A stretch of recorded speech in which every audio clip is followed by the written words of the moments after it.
Dios. Ahí hay pensamientos que a veces nosotros no sabemos qué hacer con ellos. Apliquémosle la palabra de Dios. Apliquémosle la palabra de Dios. Apréndete un versículo de memoria que tú lo puedas repetir, que en lo que tú puedas meditar mientras trabajas con esa situación que estás viviendo.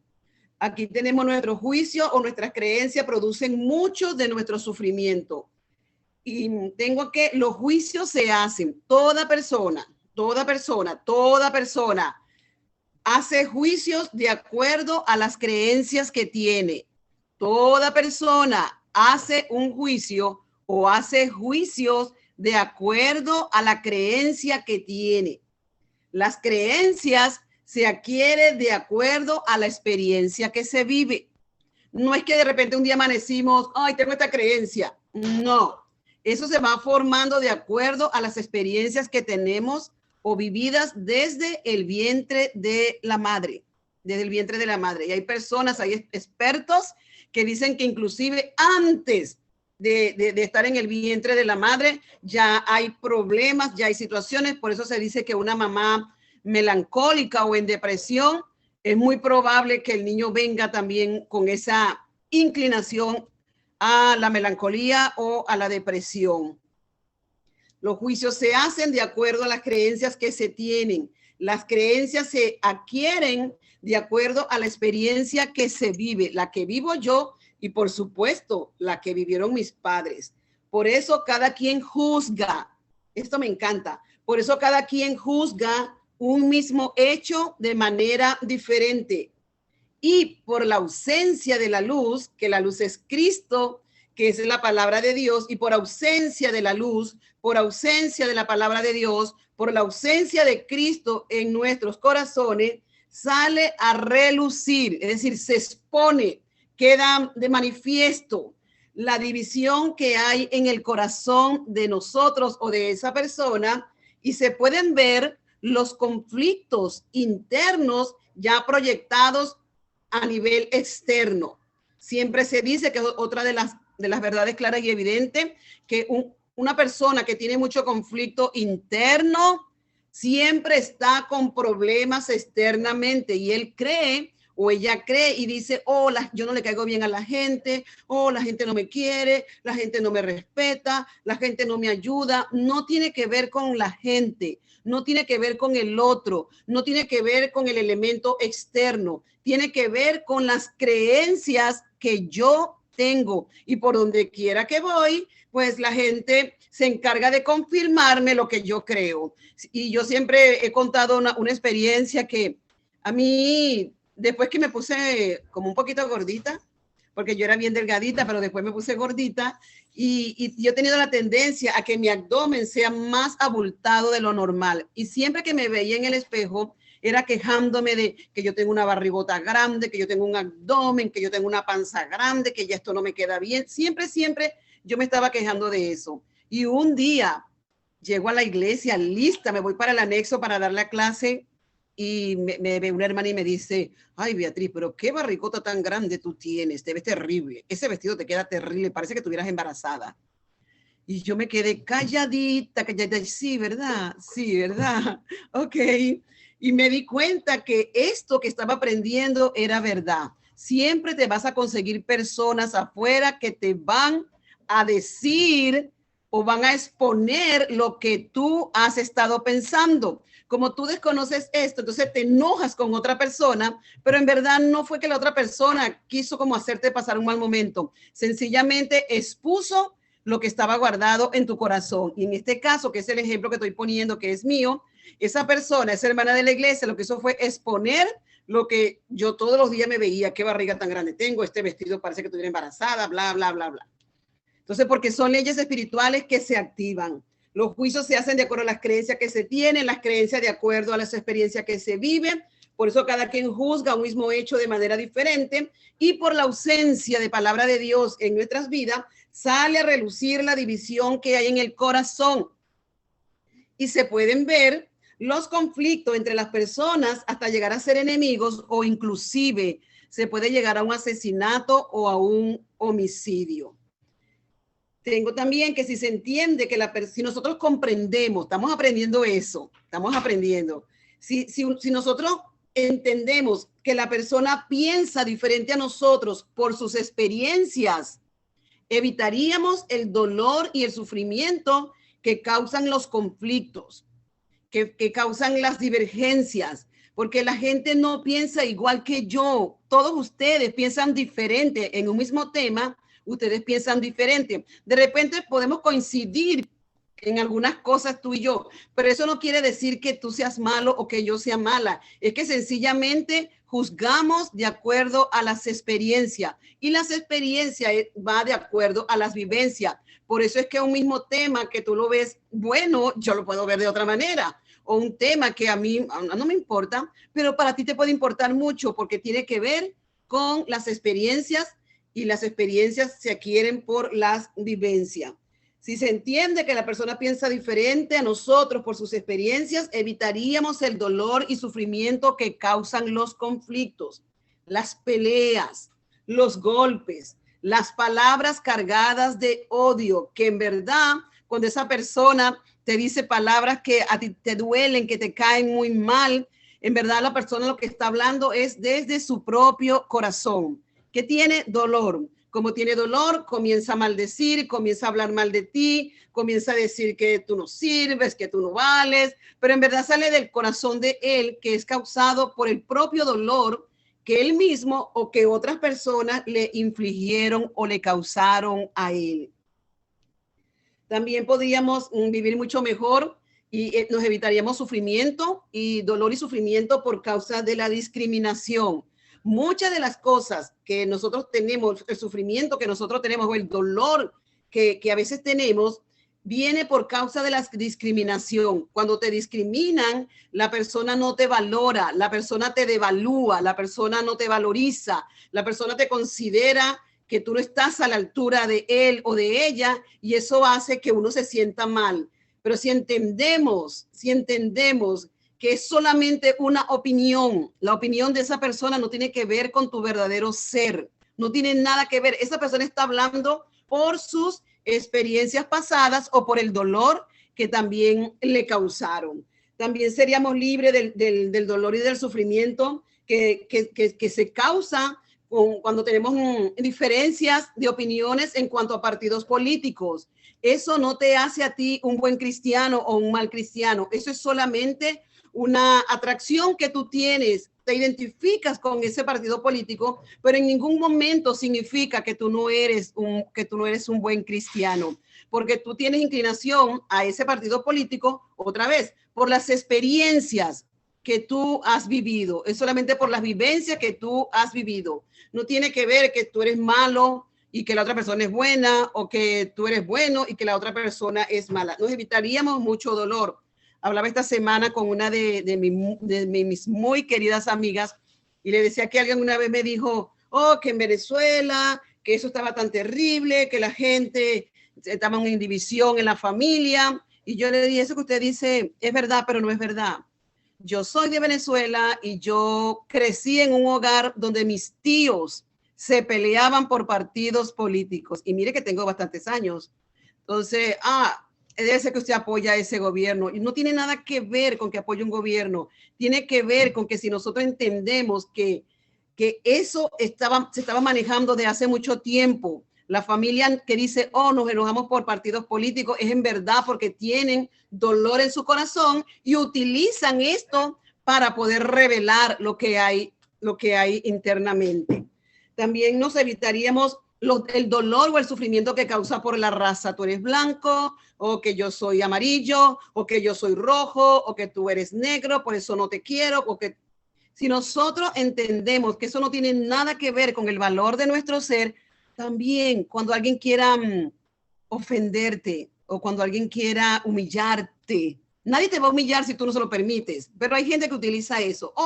Tú que vienes de tal parte o que tu color es tal cosa, no tiene nada que ver con tu valor, hermano y hermana. Tu valor va mucho más allá.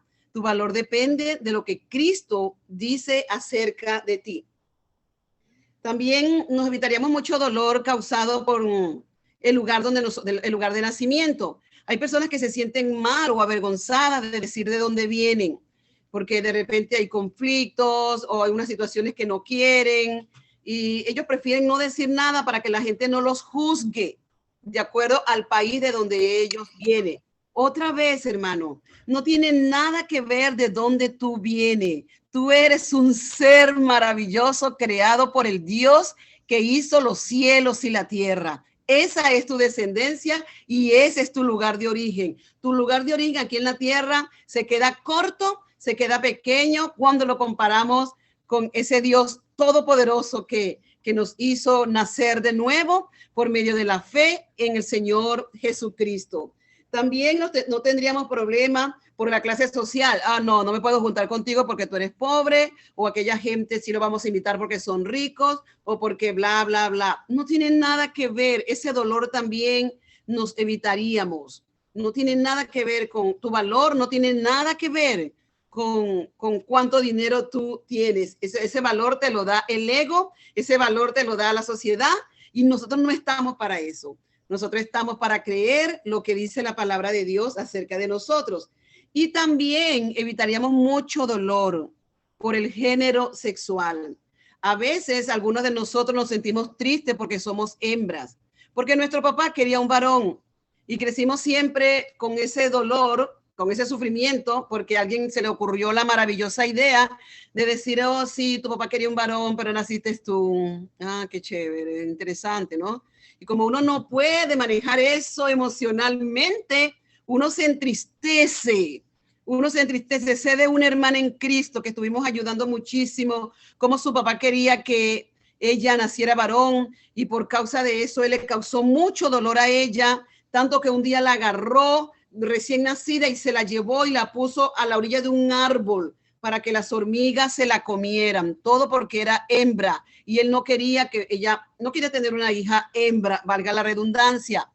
Esta muchacha me cuenta a mí que ella aprendió a desarrollar, porque el papá construía casas en su pueblo, y entonces ella aprendió a batir cemento, a pegar bloques, a hacer todas las cosas que hacía su papá como albañil. Ella sabe de carro, ella sabe cómo se construye una casa, ella es muy inteligente, pero el dolor que tuvo desde pequeña por causa de su género, que el papá le ocasionó porque no quería una hembra, la llevó de una manera inconsciente a casarse con un hombre que la maltrataba grandemente.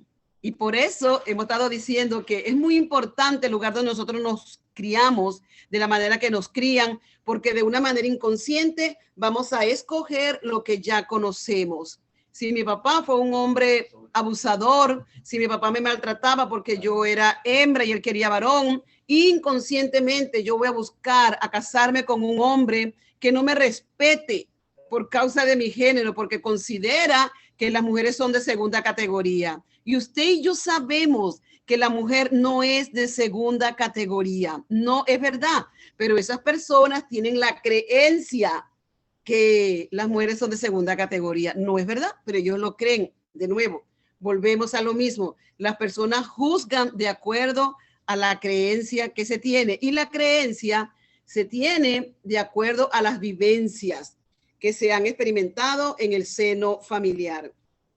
Entonces, viste, nos evitaríamos dolor por todo esto. No tendría nada que ver, no tiene nada que ver. También tengo aquí que los actos que se hacen que no nos benefician ni traen honra y gloria al Dios que nosotros representamos es por causa de las tinieblas. Todo lo malo o lo indebido o lo indecente o lo inapropiado o lo inadecuado que tú ves que yo hago, no tiene que ver con Dios, tiene que ver porque todavía en mi ser hay tinieblas. Y eso me lleva a tomar esas decisiones, y por eso la gente ve y dice, oh, pero ella es cristiana y mira lo que está haciendo. Entonces nos reunimos con otra persona y decimos, ¿y eso qué es cristiana? Ay, dígame si no fuera. Es por causa de las tinieblas, y eso te ayuda a entender por qué los hermanos o por qué las personas que se congregan en la iglesia nuestra o en otra iglesia hacen lo que hacen.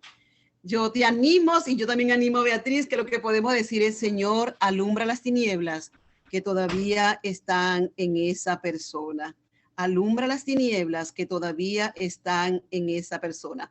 Porque yo te garantizo, hermano y hermana, que si tuviera completamente su ser lleno de luz, esa persona no haría eso. Y yo tampoco lo haría. Es por eso que ocurren ese tipo de situaciones. De nuevo, los actos que se hacen que no nos benefician ni traen honra y gloria al Dios que predicamos es por causa de las tinieblas que todavía se manifiestan en mi vida. La Biblia Jubileo del año 2000 dice en primera de Juan 1:5, esta me encanta como dice, y esta es la promesa que oímos de él. Escucha esto, qué interesante. Y esta es la promesa que oímos de él y os la anunciamos, que Dios es luz y en él no hay tinieblas. Mira qué lindo. Hemos oído esa promesa y esa es la promesa que anunciamos, que Dios es luz y no hay tinieblas en él. ¿Dónde está eso? En primera de Juan 1:5. Qué poderoso y qué maravilloso. No tiene nada que ver con Dios, que, mire ese Dios que ustedes hacen, ese Dios no es poderoso, porque mira, es por causa de las tinieblas que están en nosotros. Seguimos. Nuestros juicios producen algunos de nuestro sufrimiento. Nuestros juicios producen, o la mayoría de nuestro sufrimiento. Cuando se entiende esto, ¿qué se entiende? Que cuando entendemos esto, cuando entendemos que la gente hace lo que hace por causa de las tinieblas, no es por causa de la luz, se deja de juzgar y de criticar a otras personas, porque se sabe que esta persona actúa de esa manera por la oscuridad que está en su corazón. Si tuviera luz, si tuviera palabra de Dios en abundancia, actuaría de una forma que representaría mejor al Dios que sirve y por consiguiente podría alumbrar mejor a su prójimo y mostrar un camino más excelente, que ese camino más excelente, de acuerdo al apóstol Pablo, es el camino del amor. Por eso es que Cristo nos dice que por qué nosotros estamos mirando la motita o la pajita que está en el ojo de nuestro hermano mientras todavía nosotros no nos hemos quitado la viga. Y está haciendo una comparación de entre grande y pequeño. Por eso es que él nos dice, ¿por qué lo haces? Y él sabe que es por causa de las tinieblas que está en nosotros.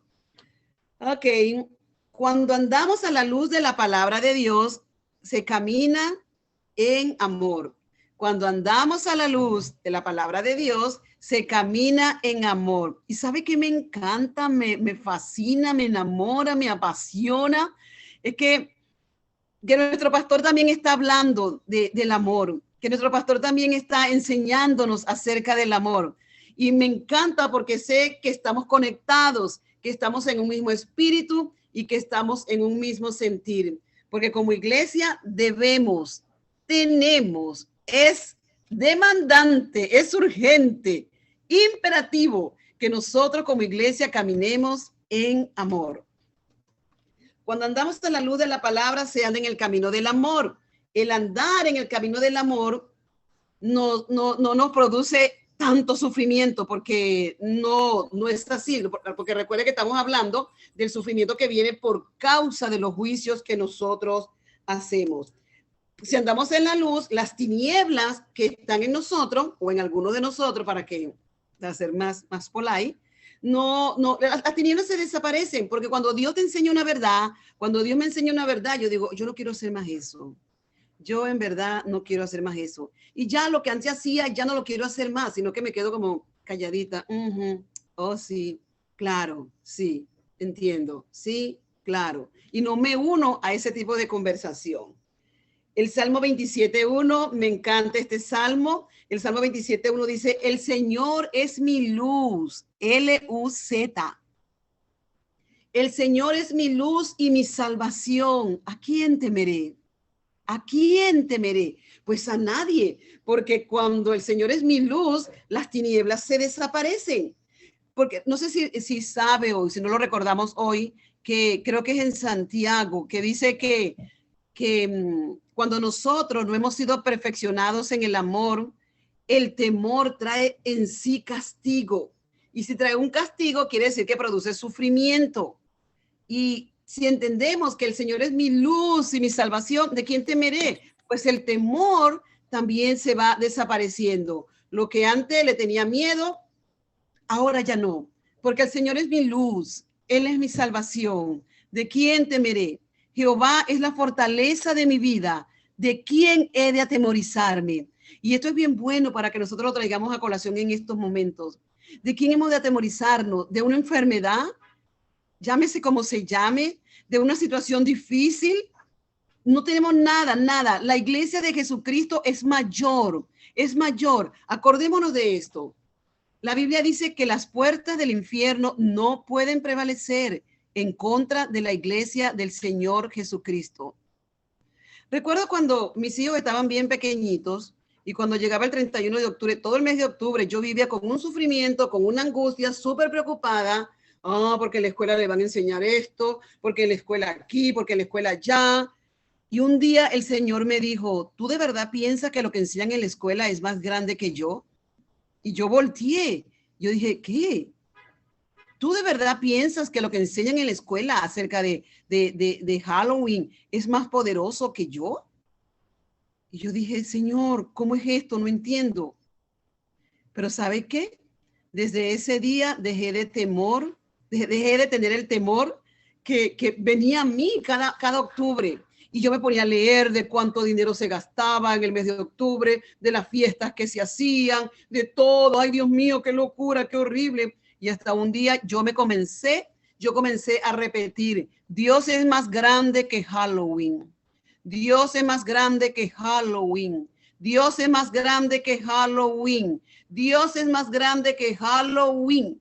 Y tú sabes que había una maestra muy linda de kinder y ella me dijo, mis Aviles, me enteré que ustedes son cristianos. David me dijo que ustedes son cristianos. Yo le dije, eso es correcto. Y me dijo, tú, si tú quieres, tú no lo puedes traer ese día. No pasa nada. Yo entiendo tu punto de vista. No pasa nada. Y tú sabes lo que yo hice a raíz de eso. Ese día yo comencé a hacer una celebración en mi casa.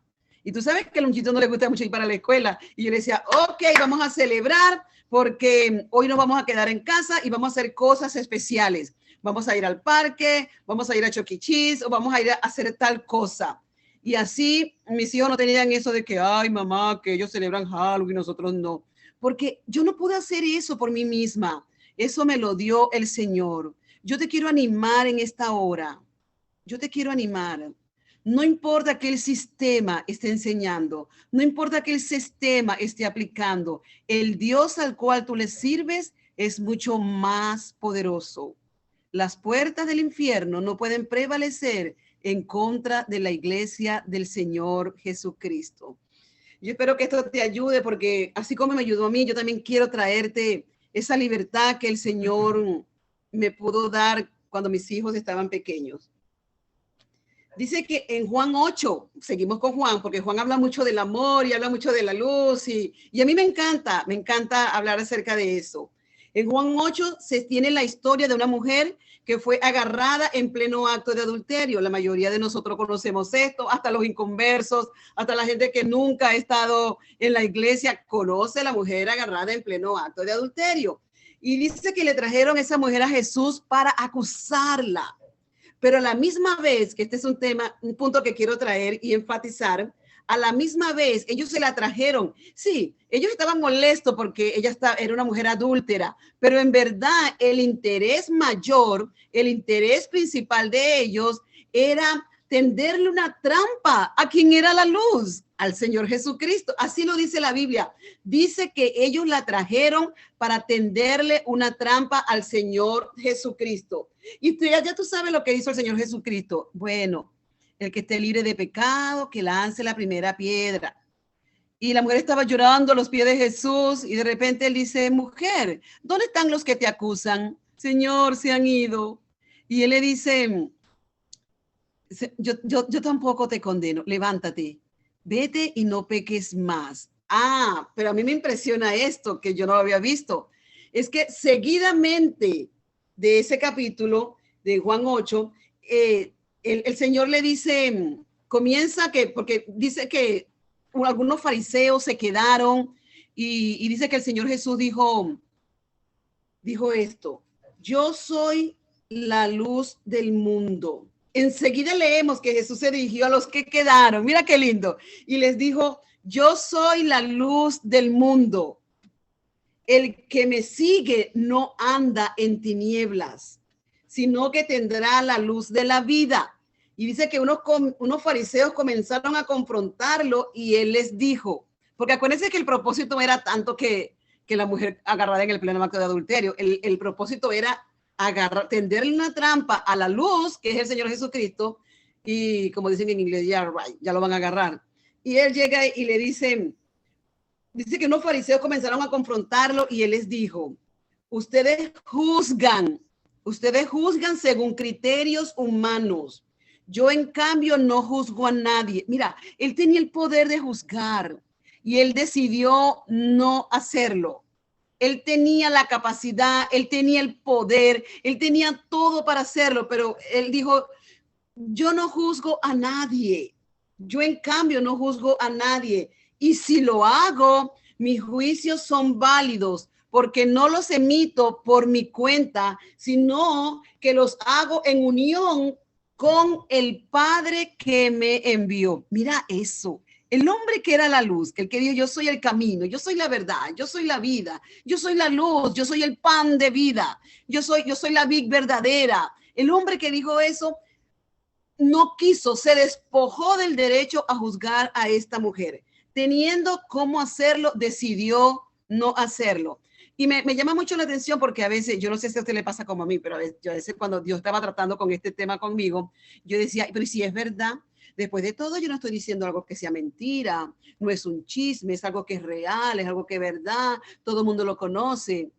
Y cuando leo esto, digo: oh Dios mío, qué lindo tú eres. Tú tenías el poder, la autoridad para juzgar a esta mujer. Sin embargo, tú dijiste: yo tampoco la quiero juzgar. Sino que le dijo: vete y no peques más. Y se acabó el asunto. Ahora, Jesús nos enseña a cómo evitar el sufrimiento por causa de los juicios. Jesús nos enseña a cómo evitar el sufrimiento por causa de los juicios. Los fariseos se fueron molestos o enojados porque su deseo de juzgar no fue atendido por el Señor Jesús. Y ellos decían: nosotros tenemos, porque es de acuerdo a la ley, ni siquiera son los juicios de nosotros, es de acuerdo a la ley.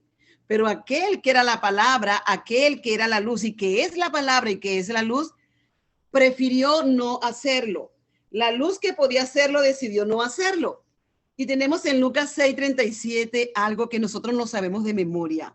Dice: no juzgues y no serás juzgado.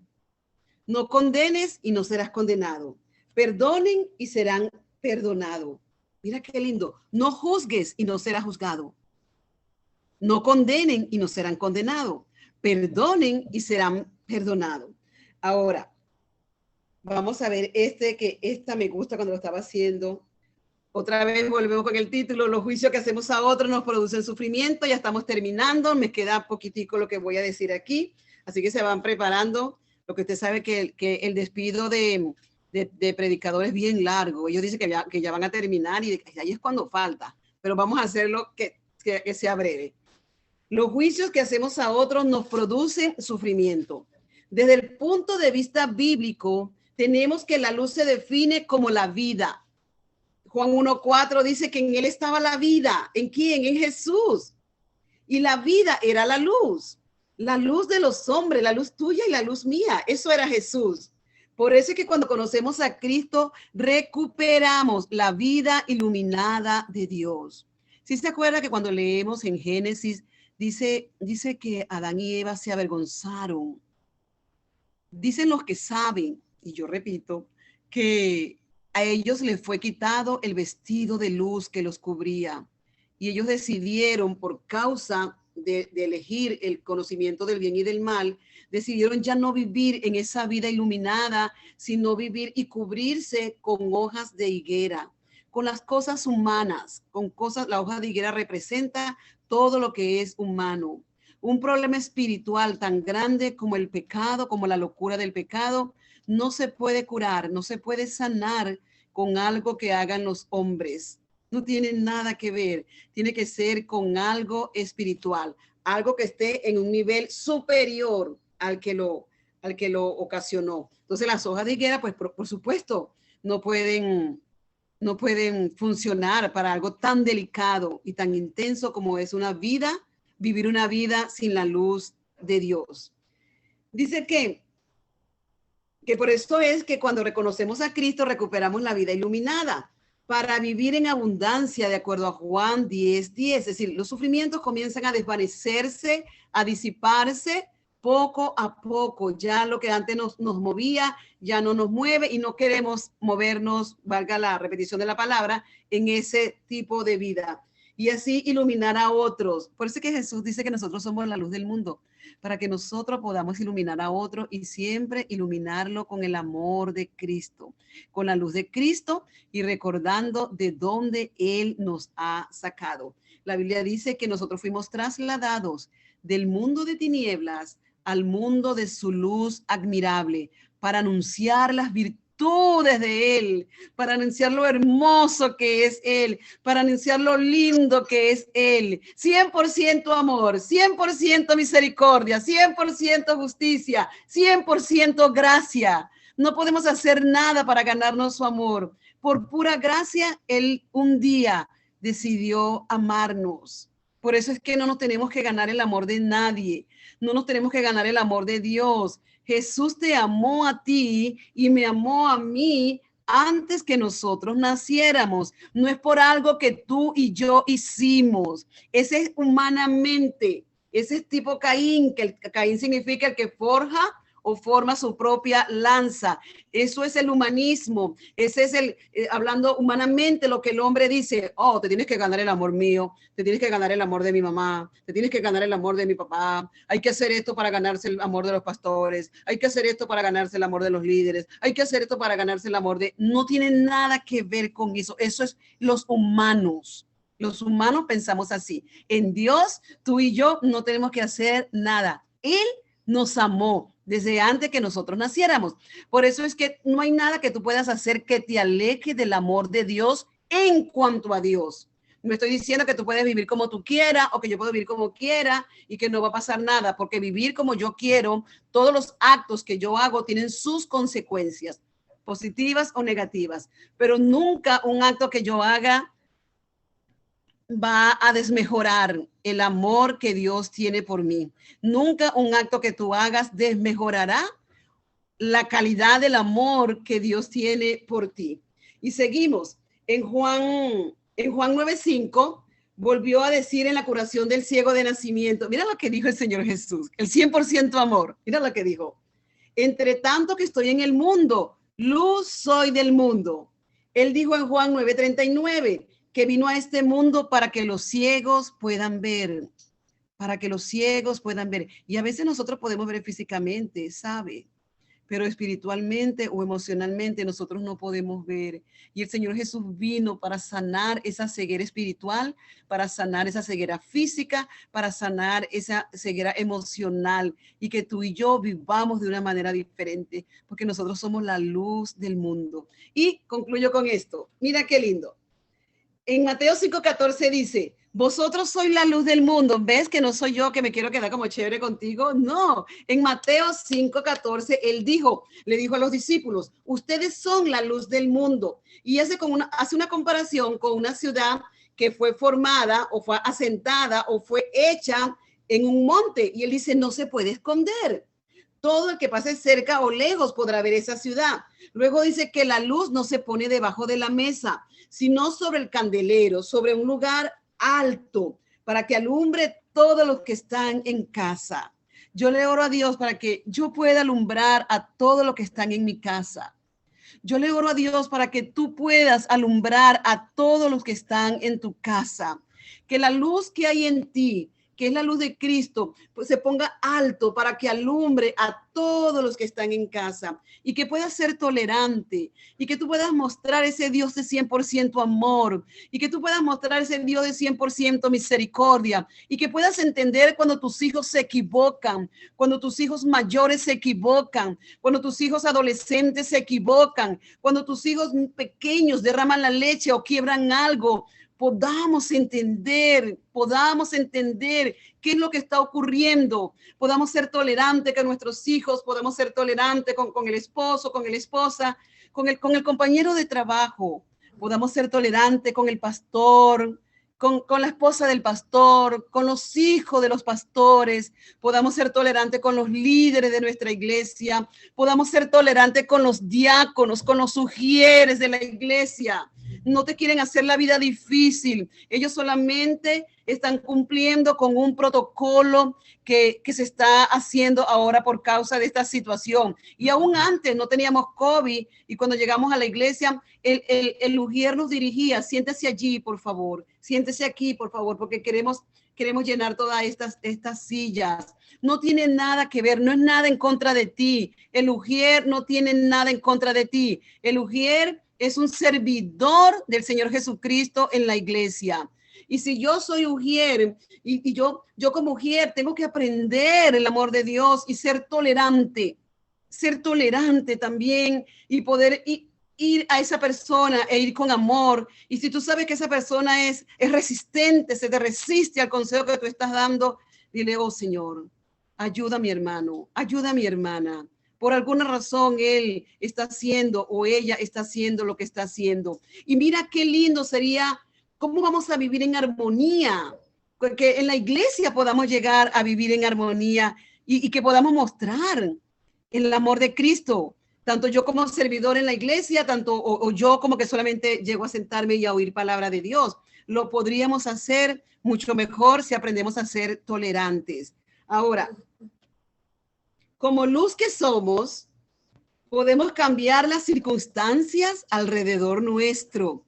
Porque te acuerdas que dijimos la semana pasada que la luz siempre cambia circunstancia, tanto espiritualmente como en lo físico, que nos ayuda nos enseña dónde están los objetos, nos enseña dónde están las cosas, a cómo caminar bien, a cómo movernos. O sea, como luz de Dios, como luz que tú y yo somos, podemos cambiar la circunstancia a nuestro alrededor, evitando la acusación, el juicio y la condenación. Mira lo que conseguí, tú lo sabes, pero solamente estamos repitiendo para que se quede bien grabado en nuestra mente y en nuestro corazón. Dice que Jesús cambió el destino de la mujer adúltera, el que acabamos de estudiar. Jesús cambió el destino de la mujer adúltera solo por no juzgarla, por no condenarla, por no acusarla. Él cambió el destino de esa mujer. Nosotros podemos cambiar el destino de nuestra pareja, de nuestros hijos, el destino de esta sociedad, el destino de nuestra comunidad, el destino de los hermanos que están llegando a la iglesia, si no los acusamos, ni emitimos juicios, ni los condenamos. Jesús cambió el destino del hombre con la mano seca. No podía trabajar, no podía ganarse el sustento para su casa. Y mira qué lindo, Jesús cambió el destino de este hombre y le devolvió la luz con el cual el ser humano fue revestido desde el principio. Mira, Jesús cambió el destino de los que no podían ver físicamente. Si te acuerdas del hijo de Bartimeo que le dijo, hijo de David, ten misericordia de mí, y que estaba reconociendo que él era el Mesías. Y él cambió, Dios cambió, Jesús cambió el destino de este hombre. Antes no podía ver y ahora él ve. Mira qué maravilloso. Cambió el destino de la mujer con el flujo de sangre. Dice la Biblia que ya ella había gastado todo lo que tenía en causa de los médicos. Y estos no son de los médicos como nosotros conocemos ahora, no tiene nada que ver con eso. Era otra clase de médicos. Ella había gastado todas sus finanzas. Y tenía mucha dificultad para ser sana, pero ella comenzó a pensar y a meditar en su corazón, si tan solo tocaré su manto, seré salva, seré sana. Y Jesús, 100% amor, 100% sanidad, 100% misericordia, 100% compasión. Él la sanó. Mira qué lindo.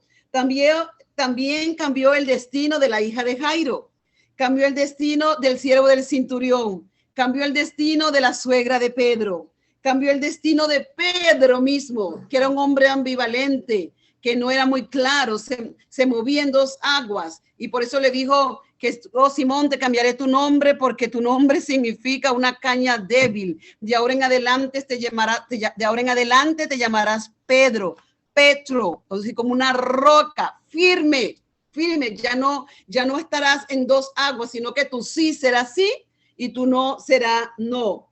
Cambió el destino de Pablo, que era un asesino, lo cambió.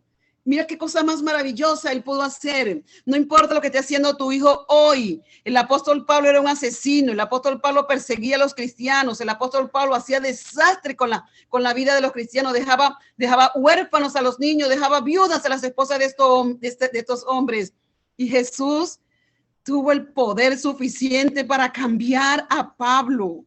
Eso es maravilloso. No importa lo que tú estés haciendo, no importa lo que esté ocurriendo en tu vida ahora. Jesús es 100% poderoso para cambiar el destino de tus hijos, para cambiar el destino de tu vida y para cambiar el destino de tus nietos, para cambiar el destino de tu hija, para cambiar el destino tuyo, para cambiar el destino de tus padres, de tus hermanos. Jesús es todopoderoso para poder hacerlo.